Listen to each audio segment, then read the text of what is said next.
The Florida Community of Mindfulness is happy to make these talks available to you. If you find this talk to be a benefit, please consider making a donation to support us. You'll find a donation button on the Talks section of our website, floridamindfulness.org. Thank you, and may you be happy and free of suffering. So the subject matter for today's talk is on this very traditional text on what's called the mind trainings. And in our community, we have these various paths of practice that go on all the time, and there's a group of people who are members who are working through these teachings and practices. And some of them are here. How many people here are in that intensive? So a bunch of them. And then there are also people on, this is being live streamed and recorded, so how many people are on? 17. So 17 people who aren't in the Tampa Bay area who are part of this intensive are also participating. Maybe I should have said that in the beginning. So there are 17 other people who are, they're not just listening in for the talk, they're involved in the whole day, wherever they are, okay? So let me, I want to focus, because this is a day long, but also because it has a special emphasis on these teachings and practices that we've been doing in this intensive on the mind trainings. I want to focus on that today.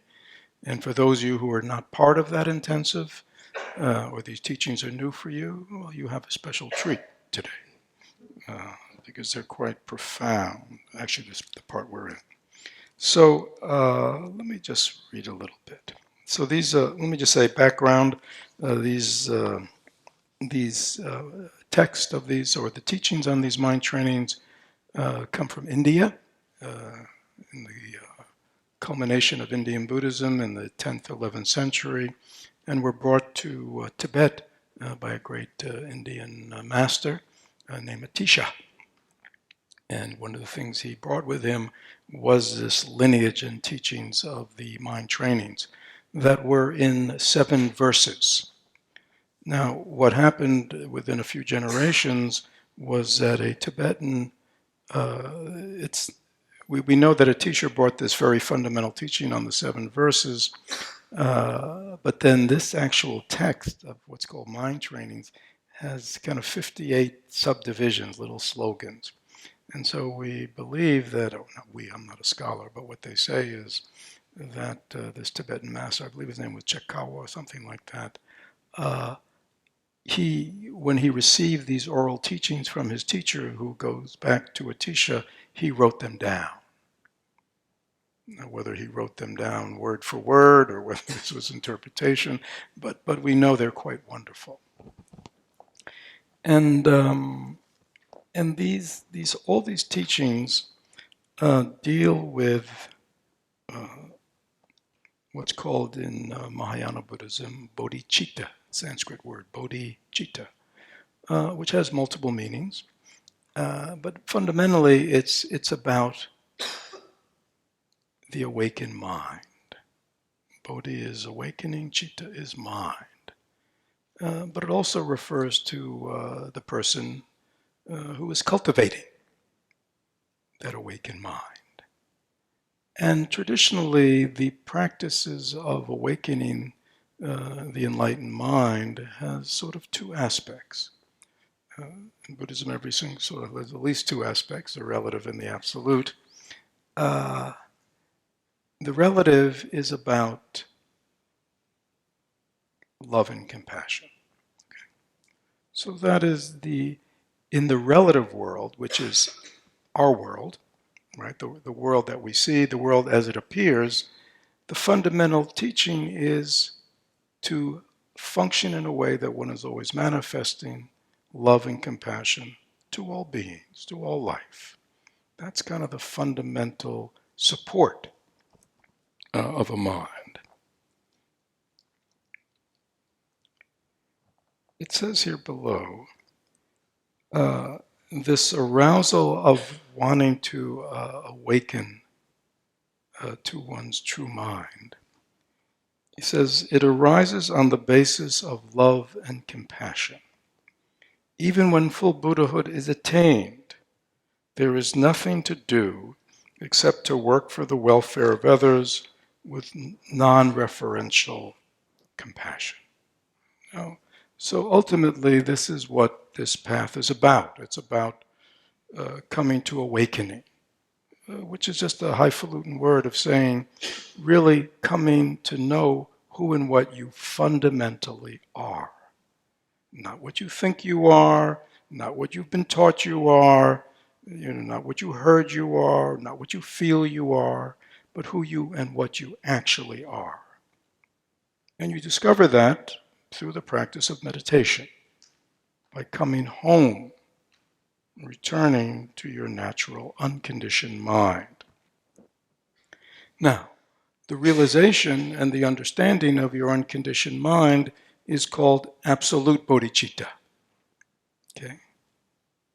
It's not what's generally seen as how things appear. It's something you can only realize through this kind of what's called deep looking or vipassana. Okay? Because it's not apparent to us. This absolute, this unconditioned nature of reality in our mind. It doesn't mean it can't be understood intellectually and conceptually, but it's much better to understand it experientially. Now, and again, what I'm reading from is I should explain. So there are these basic 7 verses and the 58 or 57 slogans that are part of them. But then there are many commentaries going back 1,000 years on this text. Okay, and there are even modern commentaries. And like in our intensive now, we are reading. The people in it are reading several of the commentaries. Some of them are very traditional and some of them are modern. They're modern American teachers who are commenting on them. So this is a commentary by a Tibetan teacher named Jung Myung, who actually lived in the 19th century. So he's not that long ago. And so I should have explained I was reading his commentary.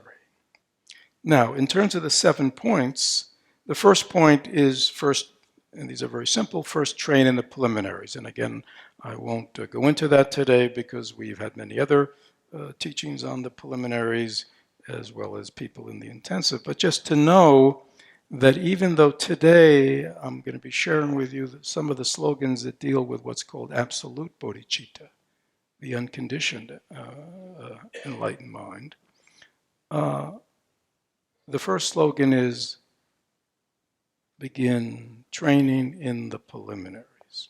So this is very important, and I'll just say it again for those who aren't familiar with it, and even those of you who are very familiar with it.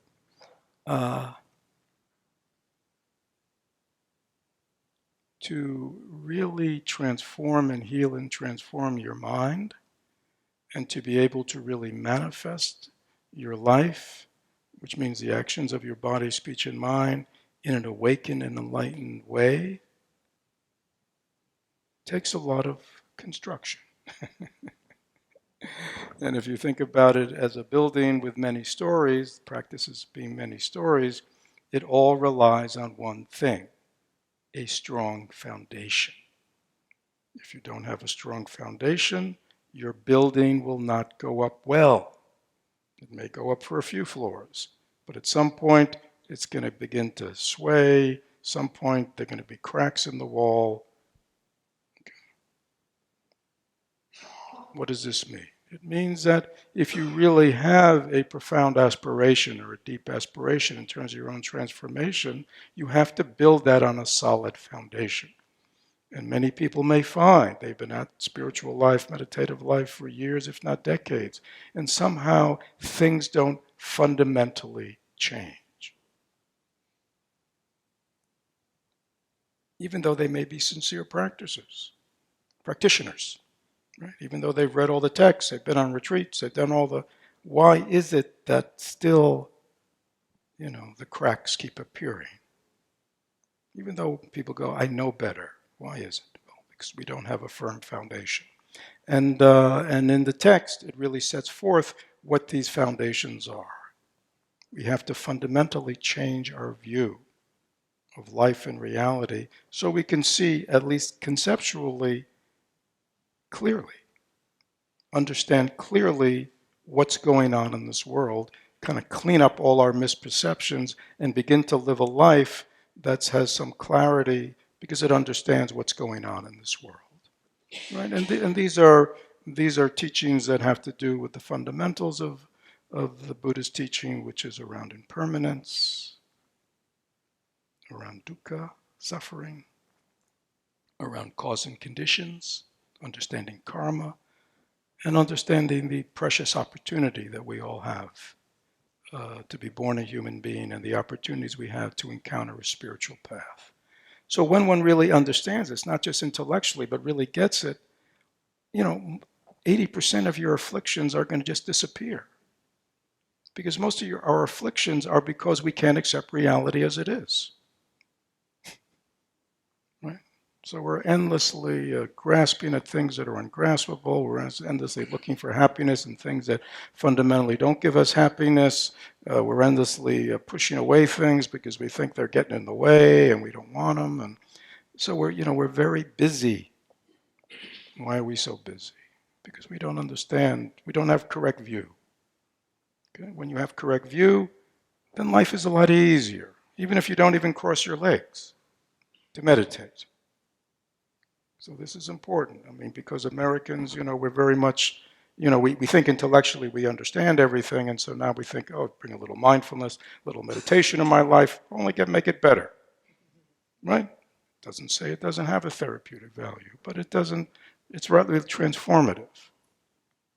And that's often because we still have our wrong thinking, our wrong views about life and reality. And when we clean that up and begin to see clearly, there's a lot more stability and clarity that now we can build a form of, a real spiritual life for ourselves. The other big thing in the preliminaries is to generate this capacity for love and compassion. To come out of our egocentricity and our self-centeredness and begin to relate to the world and the people in the world, including ourselves, in a kind and loving and compassionate, caring way. So that's another game changer. Because most of our relationships with the world is all about getting my needs, my wants, my desires met. Protecting myself, keeping myself safe, you know what I mean? It's very self-absorbed. In Buddhism we say that is the source of our suffering, just that self-absorption. It's hard for us to believe that somehow developing an altruistic intention and view in life is actually a much happier way to live than a life which is always self-absorbed. Again, and we live in a culture that only That only reinforces that self-absorption is the way. So that is why this Dharma is so precious and so needed today, because it provides another way of seeing life and living life than what's often presented to us. So the preliminaries are they're to be meditated on, to be reflected on, and they're also preliminaries in terms of how we establish ourselves in our meditation practice. And after that, it really begins by learning how to establish ourselves in the practices sort of we did today, what's called these practices of samatha, calm abiding, sometimes using the breath to stabilize the mind. Okay? So now, having done all that, and I realize that many of you sitting here today may go, I'm still back in kindergarten. So just listen today. But some of you may be ready to hear these things. Now, the interesting thing about these teachings in these 7 verses is while the first verse is train in the preliminaries, the foundations, the second verse, rather than kind of building up sequentially through what's called relative bodhicitta step by step, jumps to what's called absolute bodhicitta, the highest view. Now that may be sort of counterintuitive, right? But it's because having the ultimate view, which is the view of the empty nature of reality, then makes all your work in relative world much easier. Right? If you think everything is really solid and permanent, right? Me, you, the things of the world, my mind, my thoughts, my feelings, my perceptions, my ego. If you live in a world where everything is, again, solid and reified and separate, then our attempts to live a life of compassion, to live a life of loving kindness, to live a life of openness, to live a life of connection is difficult. It's a struggle. Because even though we like these practices and teachings, right? Wow, sure. Who wouldn't want to be a more loving and compassionate person, right? I mean, you could probably, most people would agree to that.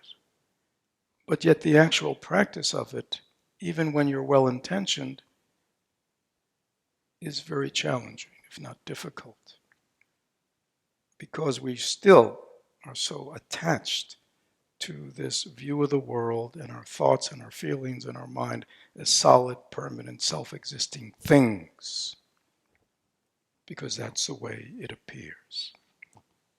So, before getting into all these wonderful slogans that really help us live a compassionate and loving and kind life in the world as it is, which is what this text is primarily about,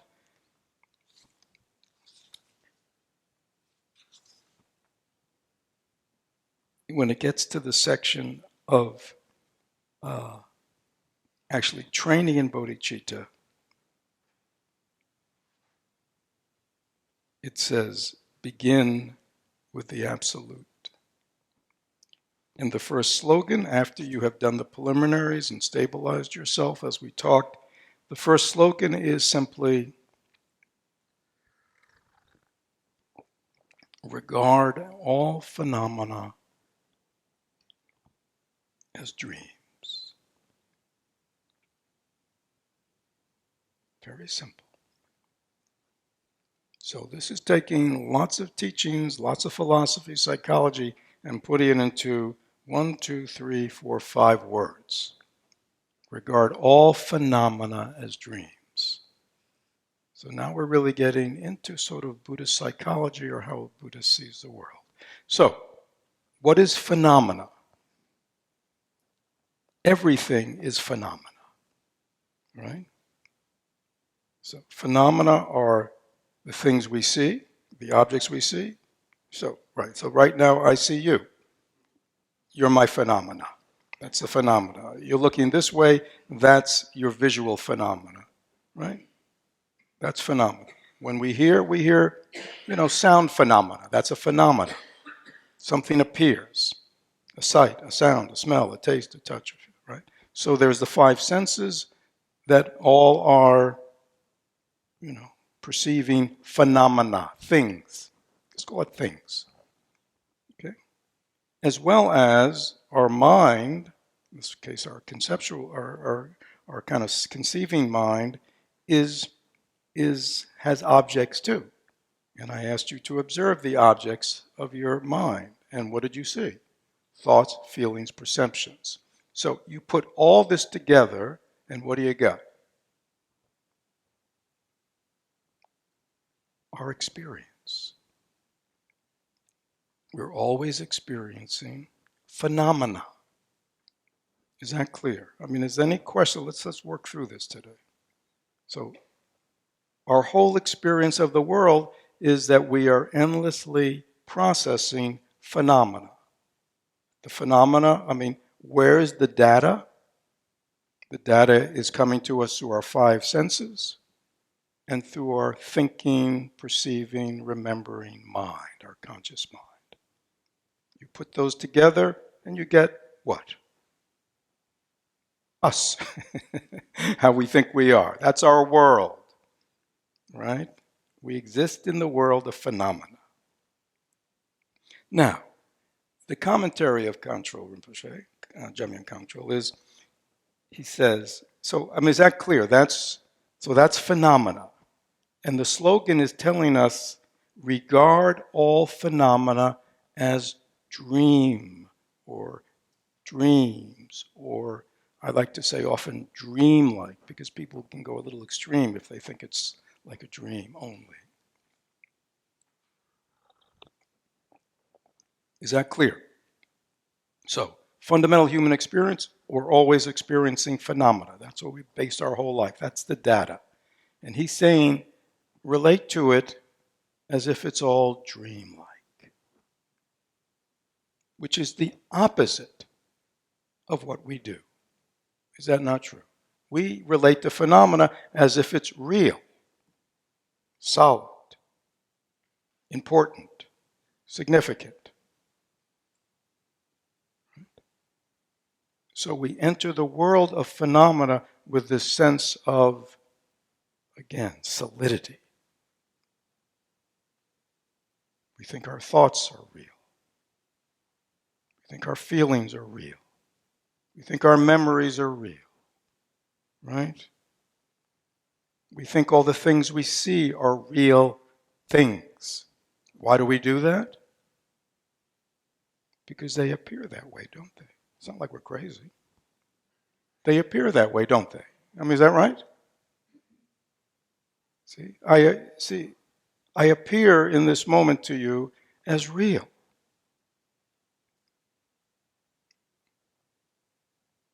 You'd say, what's he talking about? This isn't dream. I mean, this is real, right? Is that true? This is real. What is it? This is craziness, this Dharma stuff. Regard all, so we need to understand this.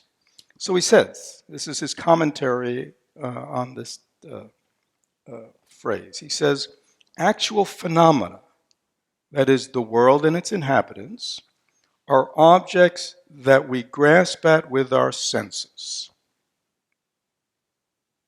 Okay? So all these things are appearing to our five senses, our six senses, and we grasp at them. We move toward them and we hold them. Right? Is everybody with me? That's what we do. These appearances are simply our mind's manifestations of confusion. What does that mean? Right? See, because you go, well, I'm not confused. I see this up. I see that. Right? There's no confusion there, is there? See, what the confusion is, you don't really see the true nature of this experience.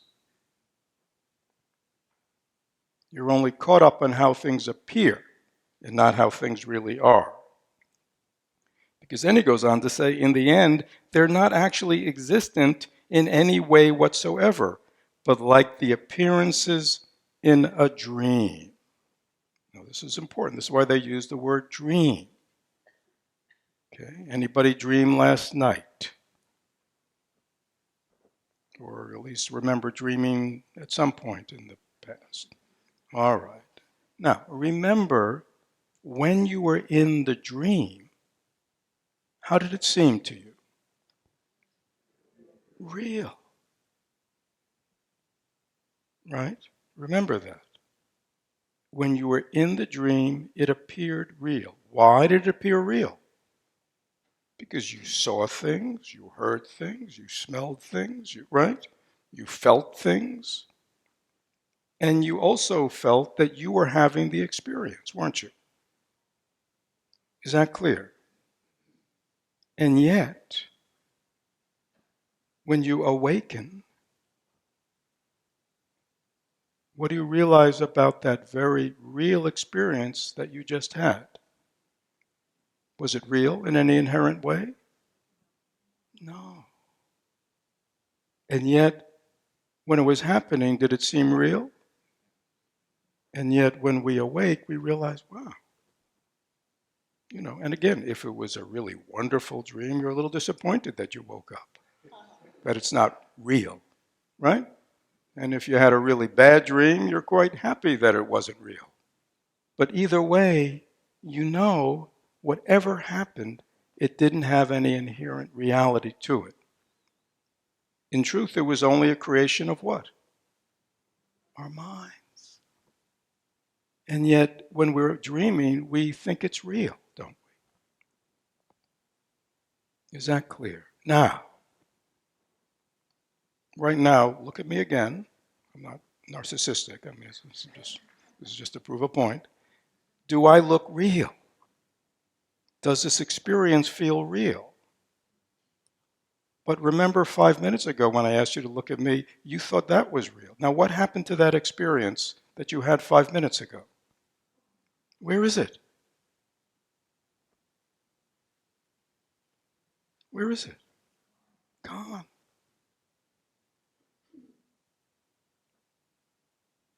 All the experiences of your life, the good ones, the bad ones, your wonderful childhood, your terrible childhood, your good life, your terrible life, your successes, your failures, your ups, your downs, your likes. I mean, where is that all right now?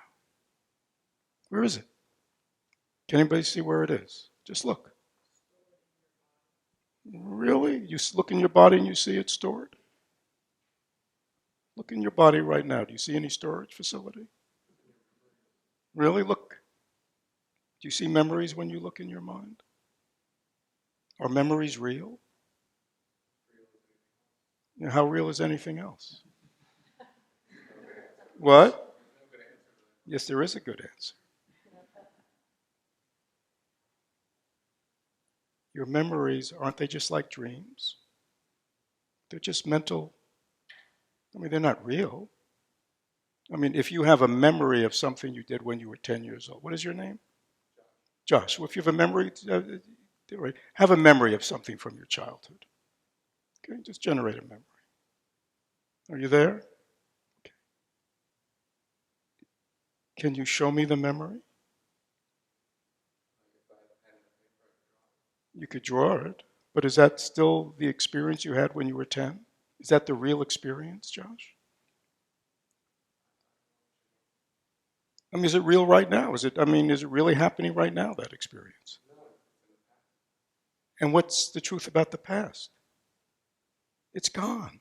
It doesn't exist. You have a memory. It's like looking at a photograph. If you see a photograph of yourself at 10 years old, is that the way you are now? No.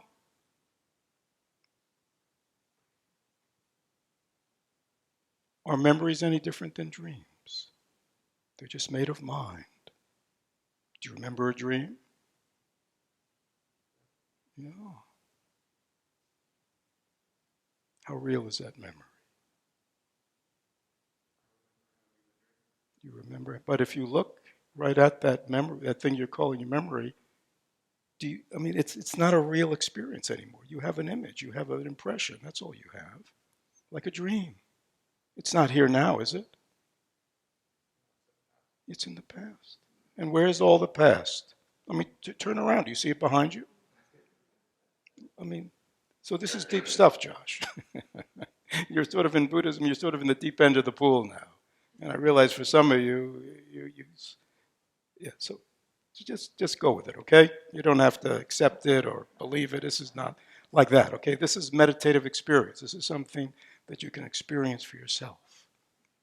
So, but he's saying, again, remember a few minutes ago I said, remember the experience when you looked? Where is that now? Where is it?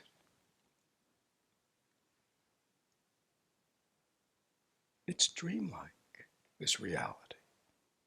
Yes, ma'am. Yes.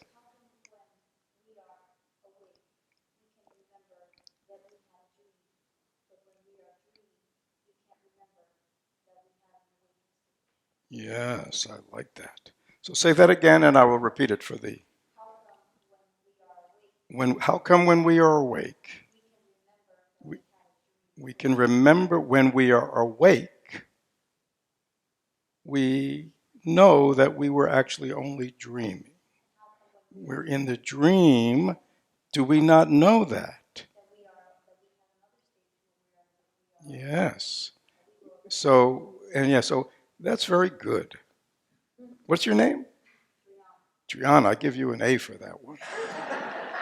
So Triana asked a very good question. She says, hey, why is it when we're awake, we can know that we were dreaming? But how come when we're dreaming, we have no idea that there is a state called being awake? Right? That's fundamental Buddhism. You know why? I'll give you just a simple answer, then you can practice and study for the rest of your life. Because in Buddhism, that's called ignorance. It's called, we do not know how things really are. Right? So if you think about your fundamental reality is the dream, right? When you awaken, when you wake up, you become enlightened to the reality that your dream was not real. It was just a dream. Even though it appeared real when you were having it, you know now it was just made up of what? Yeah, the mind was just fabricating an experience, wasn't it? I mean, you saw things in your dreams. Were your eyes open? Your physical eye, the eye that's, no. You might have smelled things, you might have heard things, you might have felt things. You might have had a self in the dream, right? So you had a total experience that was not real in this way that this is real when you're awakened. Now, what Buddhism is about is how do we, just answers your question, how do we awake in this dream? How do we be awakened in this dream so we know what's real or not? Which would be analogous to going, hey, wouldn't it be nifty if in a dream I knew I was dreaming? How would that be? How would it be to be awake in a dream? And you know it's a dream. And you know that you have control over what's going on. Right? What do you think?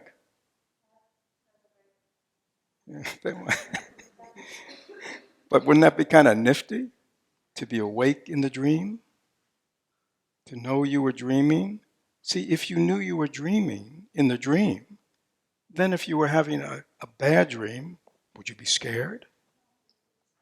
Yeah, or you could, even if it's going on, you could even enjoy it. Like watching do you ever watch, I don't know, horror movies or anything? Do you like them? Sort of, yeah. But you know they're just movies, right?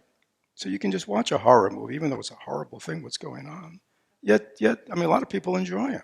Why? Because they know it's not real, even though it appears real, right? Movies appear real, don't they? We have a real experience, don't we? You ever watch a movie? You see, you hear, you do, you have all kinds of emotions and feelings, right? If I said, what's your name again? Triana? Yeah, Triana, if I said to you, is the movie real? Are those people in it real? They're just what? They're just characters. Even they're not real.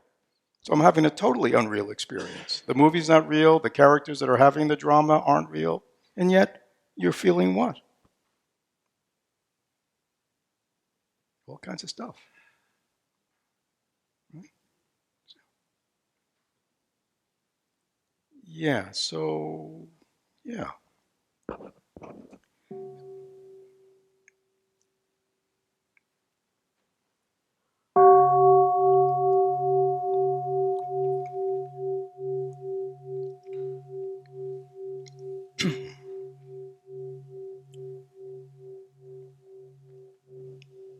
So again, this is big stuff, but it's worth contemplating.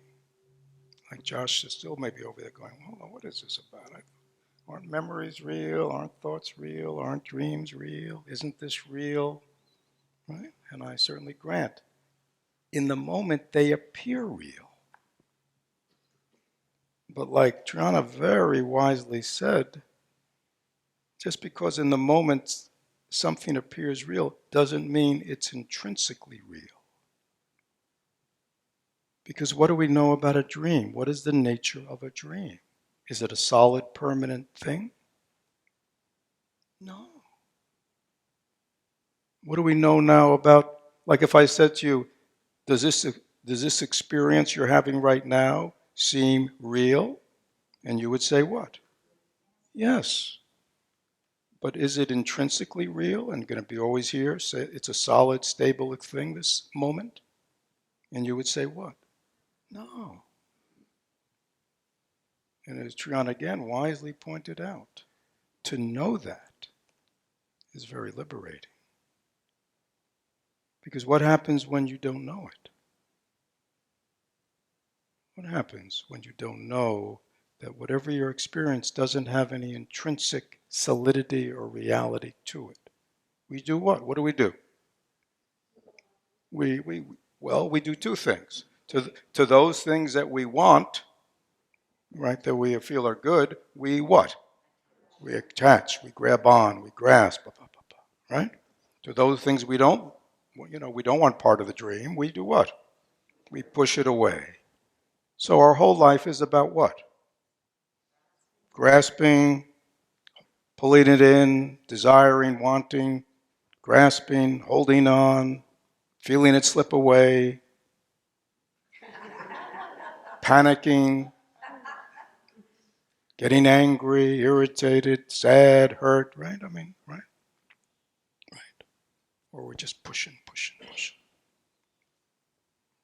Does that describe the basic human life? Yeah, that's what we're up to. Why? Because we're ignorant. Ignorant of what? The fundamental truth that all experience is dreamlike. Such as this moment is dreamlike. Remember when millions of years ago we had about a couple hours of meditation? Do you remember? Anybody remember that? Josh, you remember that? Yeah. Josh has a memory of that. Where is that meditation that we did? Where is it? It appeared real at the time. Some people really thought, gee, I'm doing pretty good today. I'm doing a good meditation. Some people went, oh, I'm never going to get this. It was terrible. Right? You know what I mean? Some people are positive, some people are negative. But where is that all now?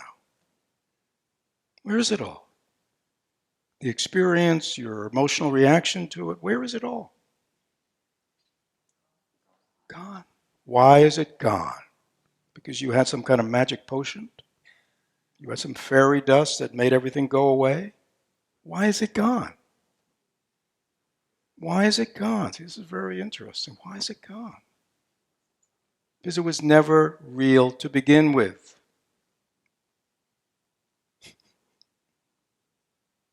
Okay? So the challenge is what?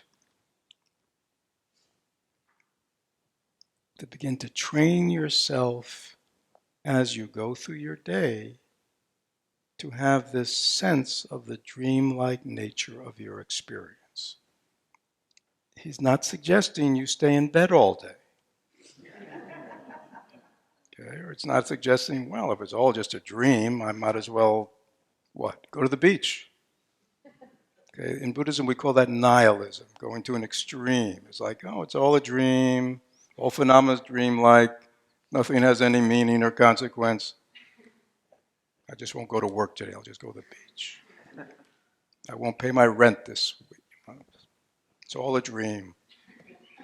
Right? When the bank, sends a nasty letter for their mortgage payment, I'll say, don't they understand? This is all a dream.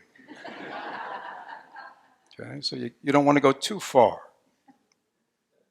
We've already been too far.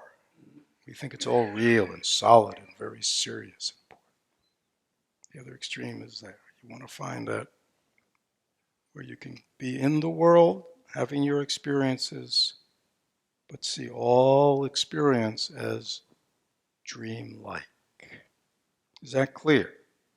It's a way of being in the world, but knowing, it's sort of like we were just saying, Triana, that it's like doing what she'd love to be able to do, to be in the dream, but to know it's just a dream. That means you're kind of awake.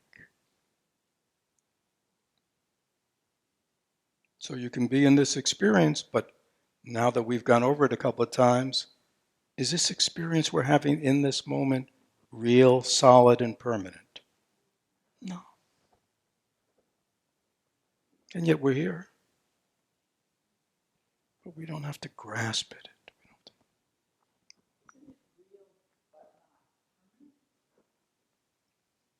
Well,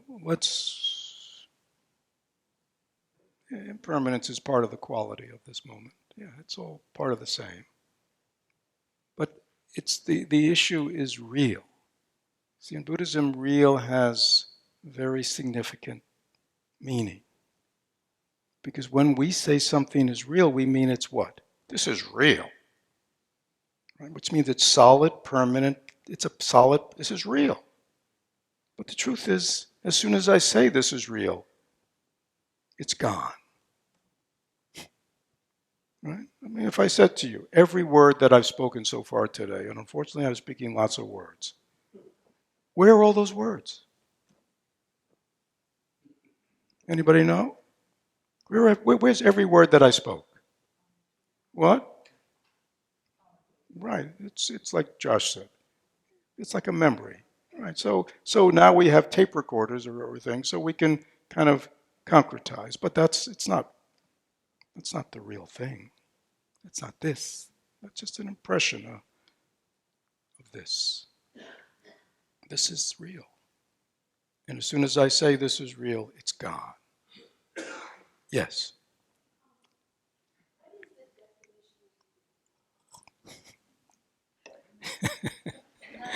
That's a good question.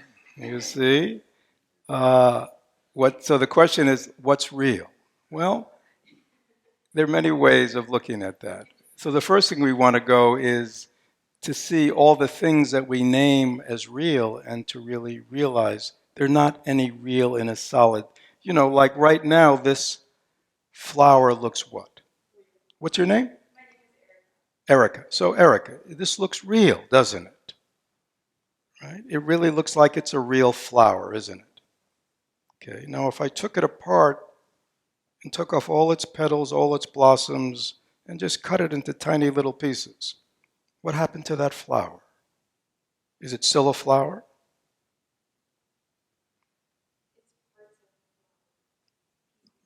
Right. But if you came up to it, would you go, "Oh, look at the beautiful look"? See, this is real to you, right? But if it was scattered around on the floor, would you come up and say, "Well, look at that beautiful flower"? No. So this appears to be something called a flower, which exists right in this moment. That's all we can say about it. But it's not really a flower because it just, as you said, it's just made up of parts. Right? And all those parts are impermanent. That's true too. Like, look at this. Does this look real? Yes. And does this look like Fred? Yes. But the truth is, this is not a real permanent thing, is it? I mean, this thing's in the process of what? Decomposing. Is everybody aware of that when they look at this? That this is not going to be here forever. This might not even, I could have a heart attack right now. Gone. Is that not true? So we think it's real, but we don't see deeply into how things really are, such as they are impermanent, such as they have there's no solid permanent thing called a flower here. Even though in the moment we would say, "Oh yeah, that's really a flower." It certainly appears that way, like a dream. Dreams appear real. And yet we know they're not, are they? In any intrinsic way. So actually in Buddhism, what is reality is one of those deep questions we meditate on. Because you're right, you go, hold on. This is getting a little scary, right, Erica? It's like, let me get this straight. Nothing's intrinsically real. Everything is, right, impermanent and dreamlike. Erica's getting a little worried over there, right? I like it. It goes, you're getting happy. Well, that's the other way to go, right? But can you see, we go, come on, hold on. There's got to be something real, which means what? There's got to be something I can hold on to, right? There's got to be something permanent or solid that I can grasp onto, right? I don't want to drown. Anyway, that's another whole issue. Those are interesting thoughts. Okay, thank you. So thinking along these lines, so this is when you're practicing this slogan, you are beginning to reflect in the way we've been doing, but more importantly, as you go through your day, you're beginning just to notice the dreamlike nature of your life, right? How things just appear real in the moment and then they're gone. It's like a dream. Okay, so that's what you're noticing.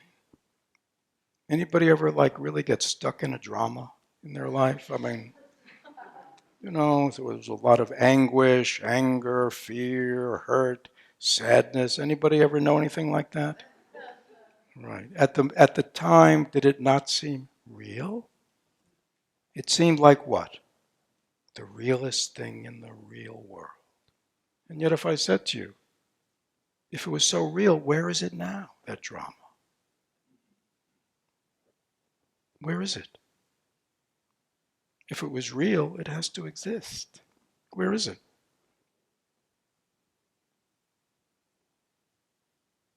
Where is it? That drama, that pain, that anger, that hurt, that sadness, that fear, that seemed at the time so real. Where is it? Gone. And all the people in it have moved on. We might still see everybody as very solid and real in our memory, as Josh said. But they've all moved on too. Some of them may be dead. And yet we can still what? Still milk it for its suffering. Is that not true? We have the mind that is ignorant has incredible capacity for what? For creating suffering. Out of what? Out of its ignorance of how things are. Right? So you could have a terrible dream last night. Your whole family died in a car crash. Right? You know what I mean? Really a bad one, right? You could have been in the dream, devastated. Right? And yet when you wake up, what do you realize? It's all a dream. And yet at the time it seemed what? So real. Remember that drama I was just asking you about? At the time it seemed what? So real. And now what? You haven't even thought about it. I mean, forgive me for asking you to think about it, right? Because you haven't thought about it in years or decades. Why not? Because it's gone. Everything is just like that. Everything we've done today, gone. Is that not true? Everything you might imagine is going to happen the rest of the day doesn't exist either. What seems real? This moment seems real, right? And yet, as we just spent the last hour, it's not real. Right, Erica? I'm just looking for confirmation. Is that true? There you go. Thank you. See? Young people can get this much easier than older people. What? If you get it starting early, you're ahead of the game. That's certainly true. You get less invested. Younger people have less invested in reality. The older you get, the more invested you are in everything being real. And the more invested you are in your historical drama, your historical story. Now, and then this is all we'll get to today. I think this is enough. Once again, I spilled my tea. What? No, hold on. I think I have a tissue in here. Thank you. Thank you, Brian.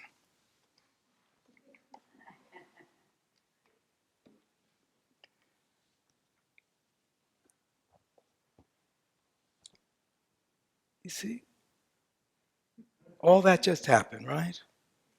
Poured the tea, spilled the tea, noticed I spilled the tea, realized it's not good for the bench to have tea on it. Brian jumped up to help.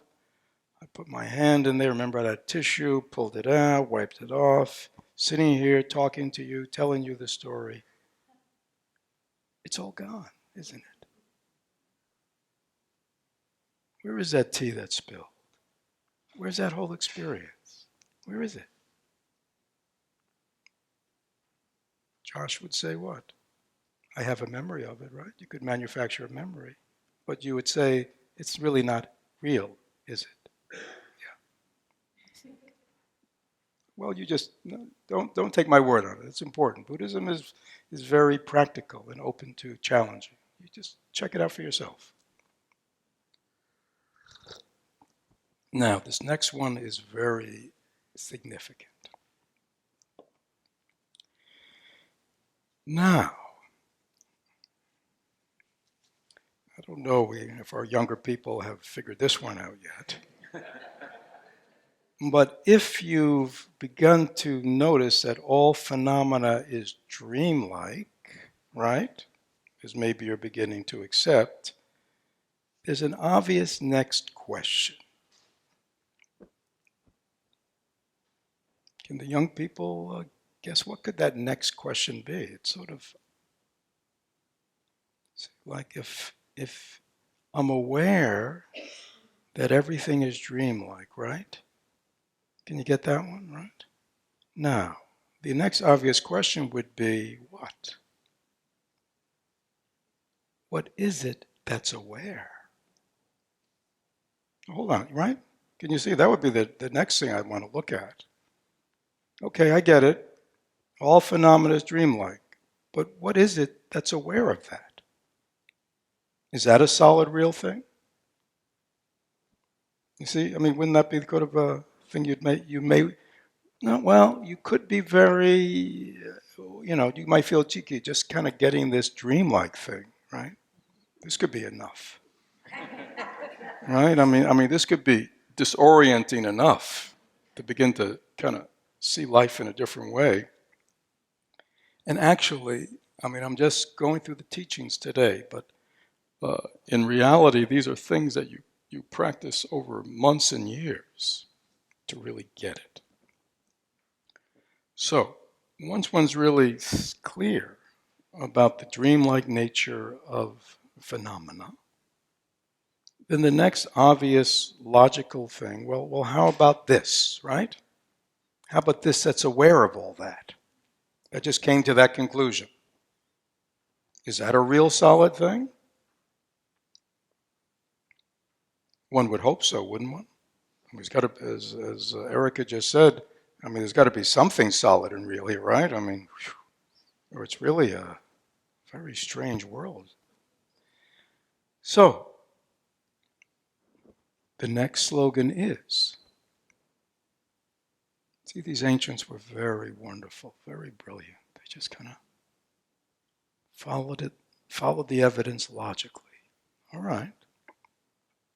I can conceptually understand the kind of empty nature of all phenomena. Nothing's permanent, nothing's solid. We could even, take everything apart, right? Everything seems solid. Brian seems solid. The bell seems solid. The tea seems solid.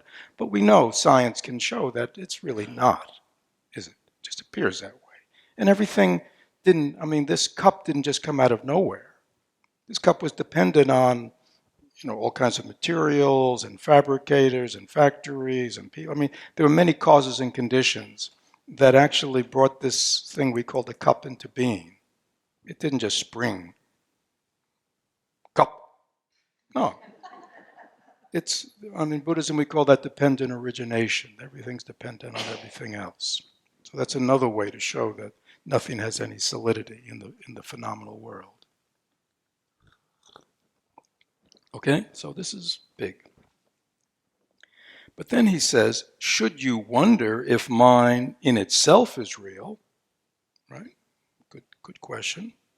The next slogan says, examine the nature of unborn awareness. Okay? So he's saying, okay, but he's turning it into a meditative practice. These are meditative practices. All right. So examine means what? Investigate. Okay? Investigate the nature of that which is aware. Right? Like right now, everybody, again, I'm not a narcissist, but everybody is aware of me. Seeing me, hearing me, you're aware, right? I mean, is that how you know me? Right? Because you're aware. I mean, try to take away your awareness. I mean, it's impossible. But just for, for those of you who have good imaginations and seen a lot of science fiction, okay? Imagine not being aware. You can't do that, right? But even if you imagine it, you're aware of you're imagining it. Right? So awareness is this fundamental thing that supports all our experience, right? Hearing, smelling, tasting, feeling, sensing, thinking. All that's arising in awareness. Okay? So, what is the nature? Examine, not even what? It says examine the nature of unborn awareness. And then his commentary, commentary is, when you look directly at the presence of mind, no color, no shape, no form is perceived. Now he's giving us sort of the answer, but actually in practice, we are actually doing it ourselves. We're looking into our minds and to examine it. What is it? Now again, some people will go, well, it's just the brain, doing its whatever it does. No. That's a concept. That's an idea. We're not talking about concepts and ideas here. We're talking about you, each of us, since we all are aware, we're examining our own awareness directly. Is that clear? We're not thinking. Now if you want to examine the nature of thought, please do that, but do it directly. Examine the nature of your own thoughts.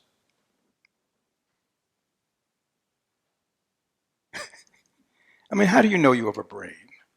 Can anybody look into their mind right now and see a brain? Does anybody see a brain? What? Does anybody see a brain? You can see a brain. You can't even see it. Well, see, that's another whole very interesting thing. See, we think we have a head, but we can't even see. But we won't go there. Okay? Yeah, the only way you know you have a head, you have to what? Right? Feel it. You've got to touch it. It's real. Oh, good. You could you might have panicked there for a moment, Rick, right? I can't feel my head. Or quickly you run to the bathroom and look in the mirror. Right? Sort of a physical confirmation, right, that you have a head. Right? But if you look into your own awareness, do you see a brain? No. It's something we've been told. I'm not saying whether it's physically not true or not. That doesn't matter. Please understand, these are meditative practices. That's why anybody can do them. You don't have to be a scientist. You don't have to know anything about the brain or brain chemistry or photoelectrons or quantum physics or all these things that people love to get into. This is direct experience. So we're looking into the nature of that which is aware. And you're examining it. Does it have a color? Does it have a shape? Does it have a form? Where did this awareness come from? Does it have a beginning? Does it have an end? Can you locate it? So when you're doing this next slogan, examine the nature of unborn awareness. Now again, this is a deep practice in Buddhism. Okay. Not expecting you to come to full realization. But you can even play around with it a little bit to see. He says, by examining, investigating mind, you should come to a precise and certain understanding of the nature of this awareness, which has no origin, location, or cessation.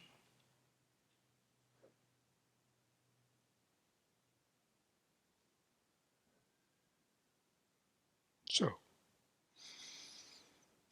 we all, everybody grant that we are aware, that there's awareness here, right? And that when you made the previous statement about all phenomena is dreamlike, you came to that conclusion because you are aware of that fact, so to speak. Is that true? So, this thing that's aware, what is that? You see, that's what it's saying. Well, what is that? Is that a solid, permanent thing? Or is my idea that I have something called an awareness is also just a dream? Okay? So this is getting into the deep end of the pool. Some of you might have come here today to, be in the kiddie pool a little bit. Okay, so I understand we may be, but this is what's happening. And I think it could be beneficial. But the important thing is what? It's all a dream anyhow. So, this whole day and everything we do in it will also be gone. And whether you want to remember it and work with it is really your choice. But otherwise, you let it go, and it just could be like could have been like you went to the mall today. Just another dream within a dream. Okay, so just close your eyes a minute.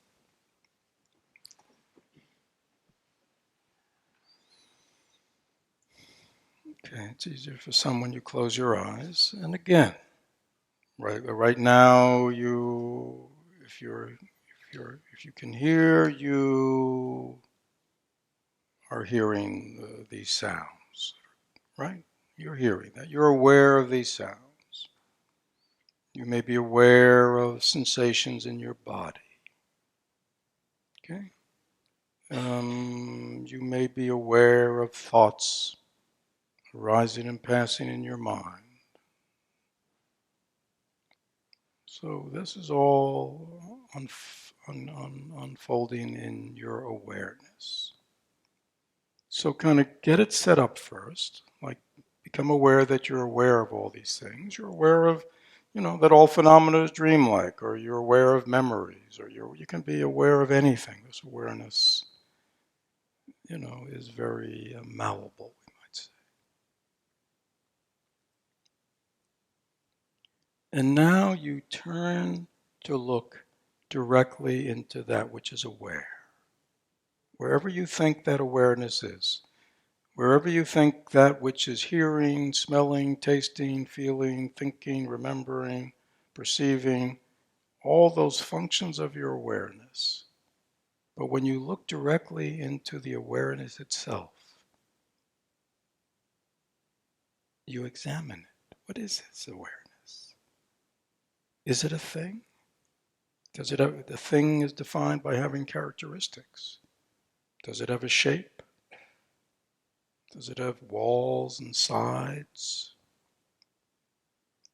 Does it have a top and a bottom? Does it have a color? What is the nature of this which is aware?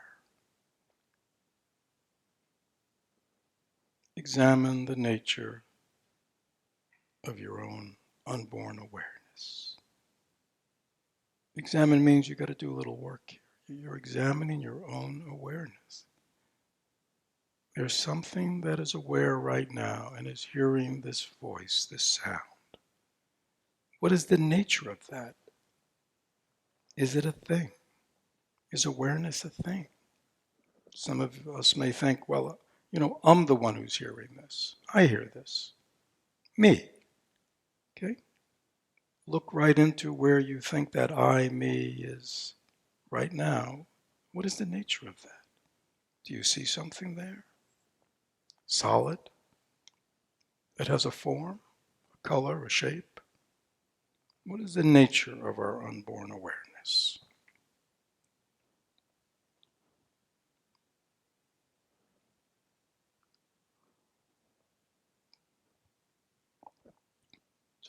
take a few moments. Examine the nature of your own, whatever it is you're aware of. You sort of turning away from the object, whatever it was that you were aware of, and looking into that which is aware. What is that? With the question, like, what is this? Is it a thing? We name it like it's a thing. It's awareness. It's my awareness. But when you examine the my that claims the awareness or the awareness itself, what do you find? What is the nature of this which is aware? However you define it. Looking into the nature of your own experience, really. What is it? What is it that experiences all this thing?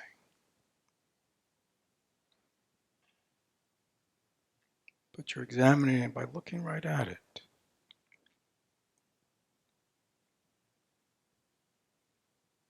You're not thinking, which is hard for some of us.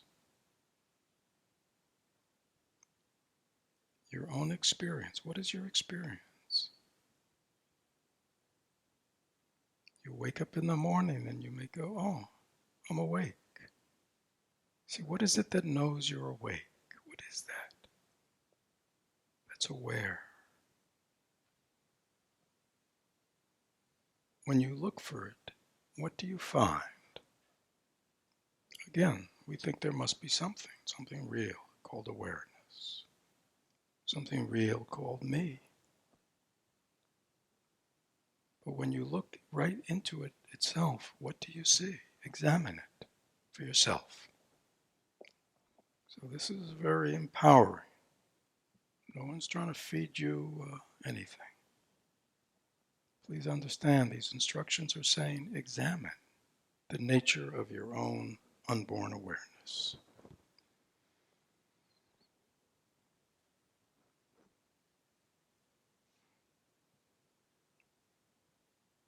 And just be very open in examining.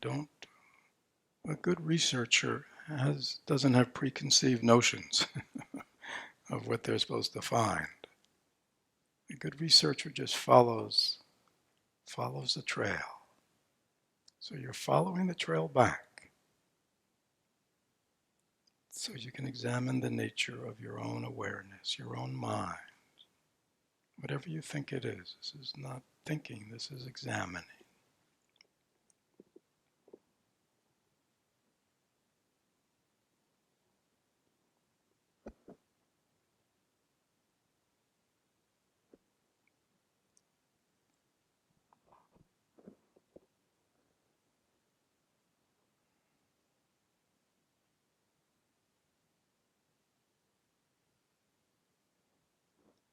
Some of you may go, gee, I'm just getting confused. Well, what is it that's aware that you're confused? What is that that's aware of it? See, it's always the same question. What is this awareness? What is this self? Whatever you want to call it. What is this mind? What is it?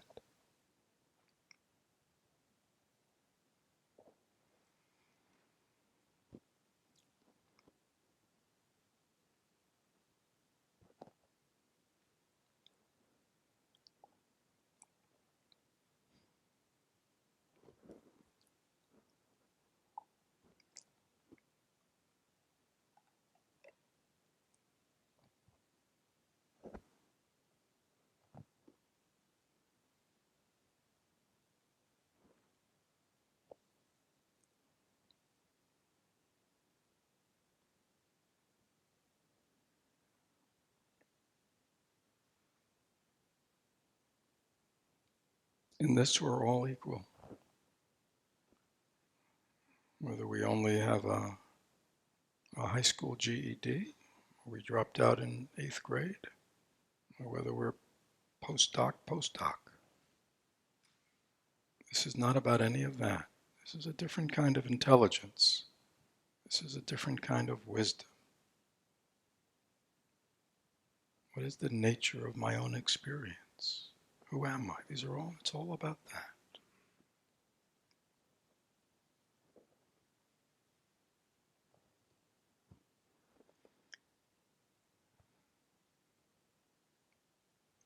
So please open your eyes a second and questions.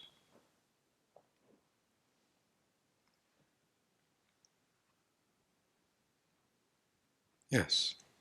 Well, that was really interesting, and because all kinds of things came up for me. One was, what's initially I thought, well, maybe the source of awareness is the mind, but then I thought, no, I think awareness goes beyond that. But then I started to question my awareness and to see if what I think is an awareness, has that been tainted by my ego? Has that been tainted by my thinking? Okay, so the problem is you're going the wrong way. You're going this way. Okay. People who've been with me over time, I'll just repeat that about the lion's gaze. Okay, it's very important, right? It's very essential to this practice. Okay. You know a dog, when you throw a stick, what does the dog do? It chases it, right? Throw another stick, what does the dog do? It chases it. You throw sticks, balls, whatever you want to call it, all day, and what's that dog going to do? Chase it until it's what? Totally exhausted. It just lays down. Right? That's a dog. Okay? Now a lion, a lioness, right, sits there, right? Stick goes whizzing by, doesn't even move. Another stick goes whizzing by, doesn't even move. Third stick goes whizzing by. What does the lion do? Run after the stick? No. The lion turns its head. Who's throwing that stick? Right? If it doesn't like what it sees, it goes after the... Yeah. So the lion looks to the source. The dog never looks at the source. Is that clear? That's us. Thoughts, feelings, perceptions, endlessly arising our whole lifetime. And what do? We chase after them. Right? Until we're exhausted and we crawl into bed at night. And then we get up the next day, we're feeling a little refreshed. Right? And the sticks start whizzing by and we just chase them. Okay? So this is the problem. We want to be like lions, lionesses. When that stick comes whizzing by, you turn and you look, where did it come from? That's what you want to see. You're looking in the other direction. All those thoughts you were just having about thoughts and this, where are all these thoughts coming from? And you would say what? The mind, okay. And I'd say to you, okay, look into your mind to see, examine what is the nature of mind. No, those are just more thoughts. Where did that thought come from? Right, where'd that one come from? I mean, at some point you can keep chasing the sticks. Just close your eyes. Where do thoughts come from? Look into your mind, just look. Don't think, look. When you look, what do you see? Nothing. Do you have a mind? Look. Well, that's the best thing you said so far. That's good. Right? At least now you're an agnostic.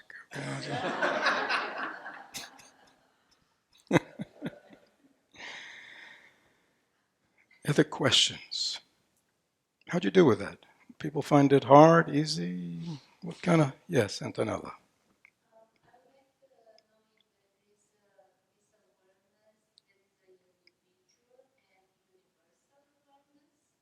Is that a question or is that a comment? So the question is, this awareness, is it universal or is it very specific to the individual? So I would say, Antonella, when you look, close your eyes, when you look into your own awareness, keep your eyes closed, no peeking. When you look into your mind, Your own awareness. Do you see something called individual awareness and something called universal awareness? Just look. Don't think. This is so simple. Just look into your own mind. Look into your own awareness. Are there two different awarenesses in there?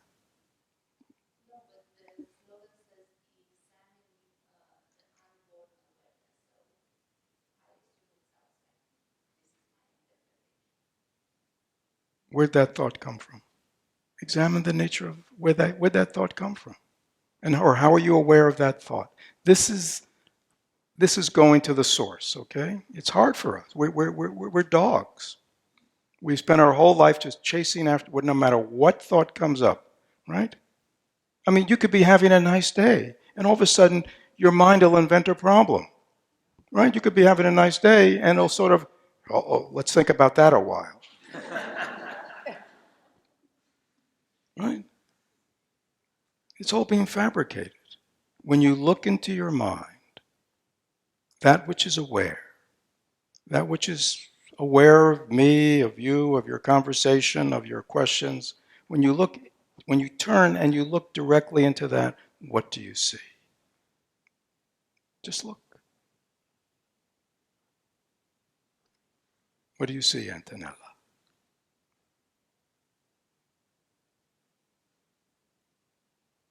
Take your time, close your eyes. Really close your eyes. What do you see when you look into your mind? Do you see something called Antonella in there? Well, you could fabricate anything. I'm not asking you to fabricate. I'm asking you to look, to be the lioness. Look, where are these thoughts coming from? What do you see when you look directly into your mind? What do you see, Antonella? Just look.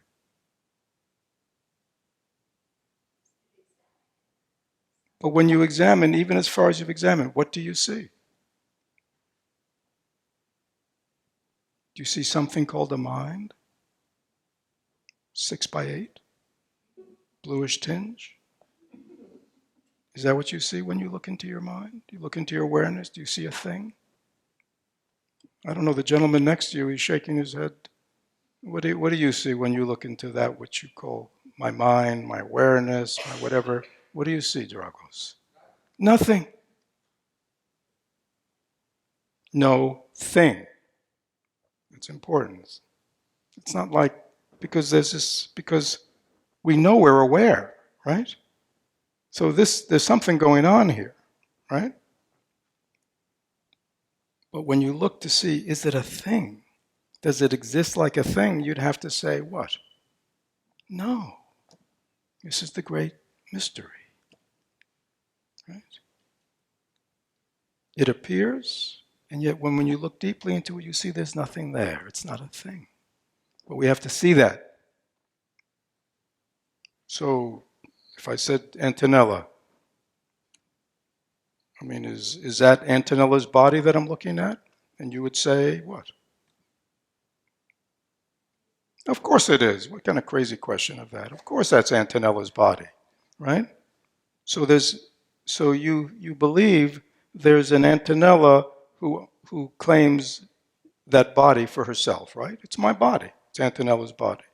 But if I say, look to wherever you think that Antonella dwells, what do you see when you look for Antonella?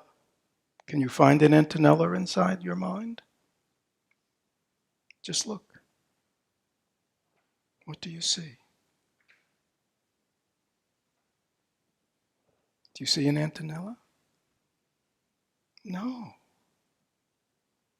And yet we say, my body, as if there's some inherent thing outside the body that owns this body.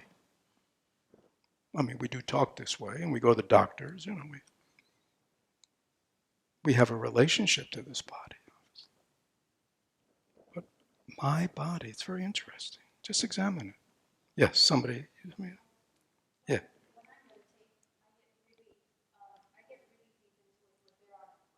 Mm-hmm.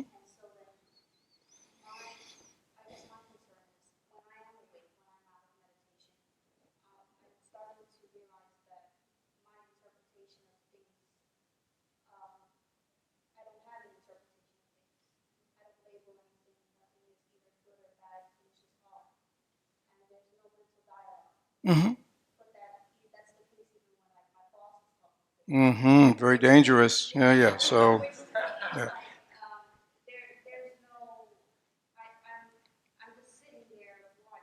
Okay, so this is important. Now we can't, this is deep stuff. Maybe you ought to join our community and we can go into this more deeply, okay? But yeah, so the question is, she says, in her meditation, she can get it to a very deep place where there are no thoughts, it's just awareness, right? And if she's not careful, she can sort of carry that into her work.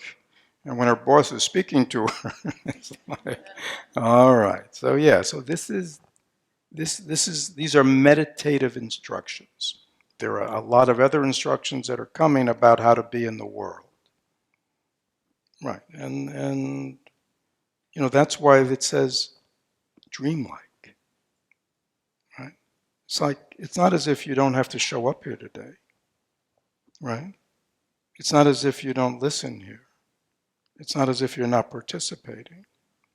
Right? But you know that the experience is not a solid, permanent thing. Right? And yet you're here experiencing it. Right? So even though in the big picture, your work and your boss are dreamlike, not permanent or solid, in the moment, you better pay attention. Right? Right? So if all of a sudden Brian yells fire or the fire alarm goes off, you don't want to be, oh.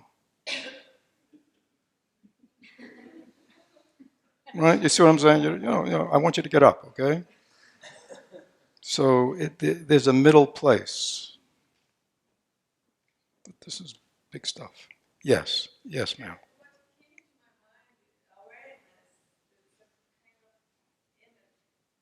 That's a thought. Yeah, that's a label. When you look into your mind, when you look into that which you're saying is like this, I don't want to know what it's like. What's your experience? Is it a thing? When you look into your awareness, is it a thing? Does it have any shape, color, anything?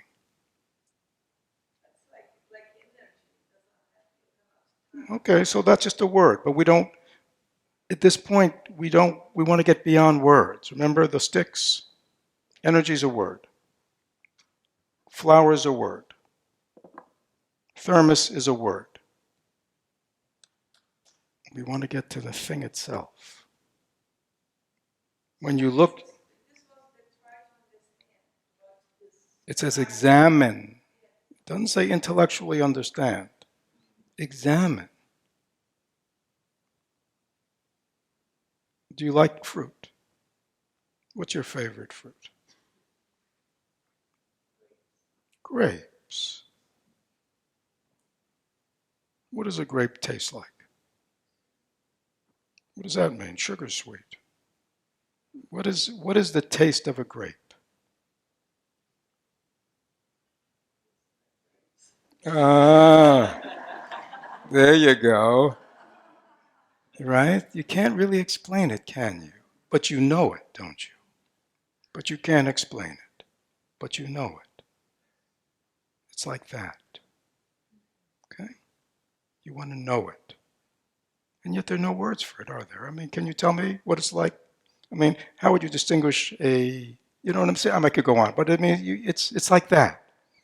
You see? Now, if you, rather than, writing an essay about the taste of a grape, which would only be words, and I could read it, but what's a simpler way to let Fred know what a grape tastes like? Yeah, give him one.